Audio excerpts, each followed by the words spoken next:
Obama officially announces he's re-entering politics. Here's his first sickening move. Once again, the demagogue Obama is trying to come back onto the scene in any desperate manner he can to try and stay relevant enough to take down the Republican Party and the true values of this country. As if his hefty speaking fees and his jet-setting to meet with world leaders, acting as if he were still the president, isn't offensive enough to those of us who are smart enough to see his agenda. Now he is back to play a role as a political fundraiser. According to Daddy Stick, since he left office, Obama has impressed few with his money-grubbing $400,000 speaking fees and lavish lifestyle. Even Dems have been critical of their former hero for some of his choices lately. That has not stopped them from opening the doors and inviting him back into the folds. He will be the main attraction at a fundraiser later this week for the National Democratic Redistricting Committee. Joining him will be NDRC Chair and former Attorney General Eric Holder along with House Minority Leader Nancy Pelosi.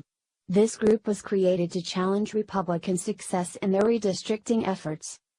Redistricting is the process of creating new boundaries to political districts. Many say it is done to make areas more favorable to one party or another, giving certain candidates an advantage. Republicans have managed to use it to win for several election cycles, and that has Democrats upset and ready to fight. The old team will be getting back together again. Holder has announced that the National Democratic Redistricting Committee is proud to have the support of President Obama as we work to undo gerrymandering and create fairer representation in our democracy. Of course, the term fair is open for interpretation to liberals. This fundraiser will likely be the beginning of the former leader's return to the political scene. We can expect more expensive speeches and support for upcoming elections. Obama is already expected to campaign for Ralph Northam, a Virginia candidate for governor. It remains to be seen who else he will decide to try and help. Naturally, many liberals still remain loyal to the man. He was their hero for 8 years. However, as more details come out about his presidency, his popularity has declined.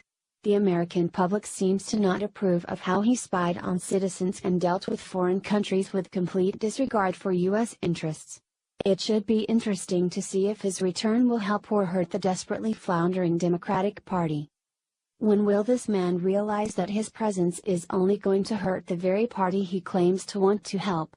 He will only help conservatives in the long run by showing more and more of the corruption that is the left, and as irritating as it is to see him on any public platform, one can't help but see it as another way of winning for us again. Obama and his deep state will not win because those he stands against already know too much about what he is planning. That is the worst way to try and pull any kind of takeover.